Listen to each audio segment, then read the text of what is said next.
দেশের সীমান্তে কাজ করছেন সেনারা। দেশ রক্ষার কাজ করতে বুকে হাজারো কষ্ট জমা রেখে সন্তানদের সীমান্তে পাঠাচ্ছেন মায়েরা। সেই সকল মাকে শতকোটি প্রণাম জানিয়ে মাতৃবন্দনায় সামিল হলো পড়ুয়া থেকে শুরু করে অভিভাবকদের সকলে। রবিবার শহরের সদর প্রাথমিক বালিকা বিদ্যালয়ে বিশ্ব মাতৃদিবস পালন করা হয়। এদিন তাদের মাকে নিয়ে প্রবন্ধ লিখল তৃতীয় ও চতুর্থ শ্রেণীর ছাত্রীরা।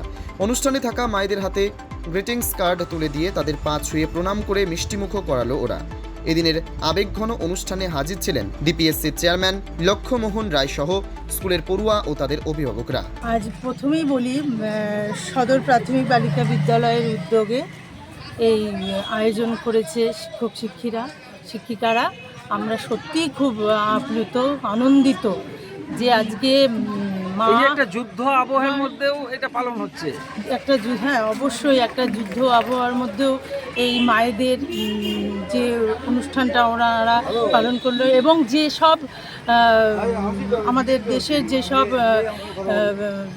সৈনিকরা যুদ্ধে গেছেন তাদের মায়েদের যে আত্মত্যাগ, মানে তাদের প্রতি আমাদের শ্রদ্ধা এবং প্রণাম।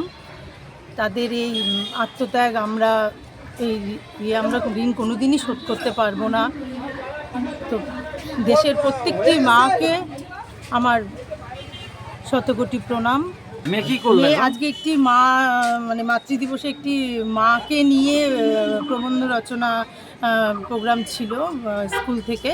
একটি মায়ের সম্পর্কে লেখা, তার মা তার সাথে প্রতিটি দিন কী আচরণ করে, বা মায়ের ভালোবাসা, মায়ের শাসন, সব মিলিয়ে কী করলো আজকে আপনাকে? আপনাকে আমাদের কার্ডটি দিল, দিয়ে প্রণাম করলো এবং মিষ্টি মুখ করালো। কেমন লাগছে? মানে আমি খুব ভীষণ আবেগপ্রবণ। কি নাম আপনার? আমার নাম রাখি মুন্সি। আমার নাম দীপান্বিতা দত্তরায়। আমার মেয়ে স্কুলে পড়ে, ক্লাস 4-এ পড়ে। আজকে স্কুলের এই উদ্যোগে খুব ভালো লাগছে।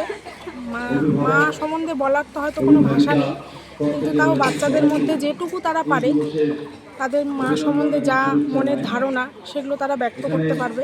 যেইভাবেই লিখুক মা সম্বন্ধে, সেটাই একটা বড় পাওয়া তাদের জীবনে। তারা মা সম্বন্ধে বলতে পারছে। স্কুলের এই উদ্যোগটা খুব ভালো লাগছে, যাতে তারা বলতে পারে মা সম্বন্ধে। কি মনে হয় মা এবং সন্তানদের মধ্যে সম্পর্কটা আরও ভালো থাকবে এই প্রোগ্রামগুলোর মধ্য দিয়ে? হ্যাঁ, অবশ্যই। মা এবং সন্তানের সম্পর্ক সবসময় অটুট, এবং তারা যে এই যে লেখার সুযোগ পেয়েছে বা কিছু বলার সুযোগ পেয়েছে, সেই জন্য তাদের সম্পর্কটা আরও ভালো থাকবে।